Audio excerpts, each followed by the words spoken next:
এই নির্বাচনে সহিংসতার কারণে অনেকেই আহত হয়েছেন, নানা কারণে অনেকেই দুঃখজনকভাবে নিহত হয়েছেন। তাদের পরিবারের প্রতি সমবেদনা ও সহমর্মিতা প্রকাশ করছি। আমরা দেখেছি নির্বাচনকে বিতর্কিত করবার জন্য গতকাল রাত থেকেই বিভিন্ন জায়গায় যে সহিংসতা, কারচুপি ও কালো টাকার মহোৎসব হয়েছে, তার প্রেক্ষিতে যারা নিরাপত্তার দায়িত্বে ছিলেন তারা অত্যন্ত গুরুত্বপূর্ণ ভূমিকা পালন করেছেন। জনগণ ঐক্যবদ্ধভাবে প্রতিরোধের দৃষ্টান্ত স্থাপন করেছে, অনেক জায়গায় এ ধরনের অপপ্রয়াসকে রুখে দিয়েছে। বিএনপির সঙ্গে প্রতিপক্ষ রাজনৈতিক দলের যে দৃশ্যমান বিশাল পার্থক্য রয়েছে, সেটিকে প্রতিহত করাই ছিল গতকাল রাত থেকে আচরণবিধি লঙ্ঘনের মূল উদ্দেশ্য।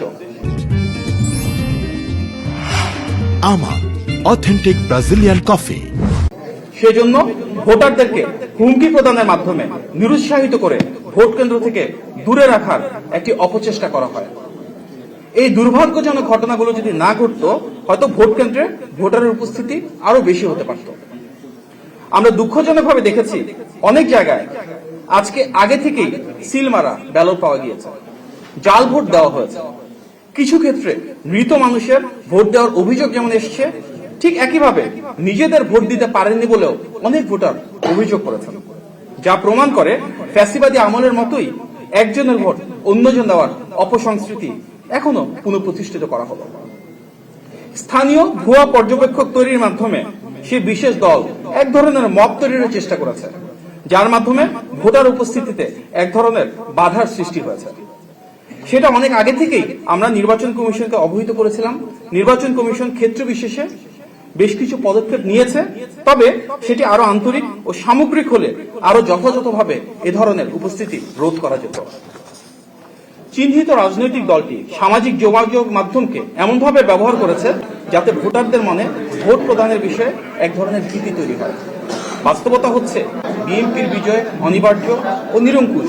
সেটিকেই স্তীমিত করার কোনো অপপ্রয়াসই সফল হবে না বলেই আমরা দৃঢ়ভাবে বিশ্বাস করি। দেশের জনগণ বিশ্বাস করে একটি অবাধ, সুষ্ঠু এবং গ্রহণযোগ্য নির্বাচন নিশ্চিত করা গেলে এবং ভোট গণনা সঠিকভাবে পরিপালন করা গেলে ইনশাল্লাহ ধানের শীষের বিজয় অবশ্যম্ভাবী। দেশের জনগণ যে আবেগ ও আকাঙ্ক্ষা নিয়ে আজ ভোটাধিকার প্রয়োগ করেছে, ইনশাল্লাহ গণতান্ত্রিক বাংলাদেশে জনগণের ম্যান্ডেটে নির্বাচিত সরকার সেটি আন্তরিকভাবে বাস্তবায়ন করে। এখানে গণতন্ত্রের আমি জনগণকে উদাত্ত আহ্বান জানাই, নির্বাচন এবং ভোটের ফলাফল নিশ্চিত করার পূর্বে কেউ আমরা নির্বাচন করেন এবং বিএনপি এবং অঙ্গ সরকারি সরকারে যারা এবং নির্বাচনের দায়িত্বে রয়েছেন তারা যেন গণনা, কারচুপি, ফলাফল, কালো টাকা সেখানে উপস্থিত থাকেন, তার কোনো ধরনের যারা নিরাপত্তার দায়িত্বে ছিলেন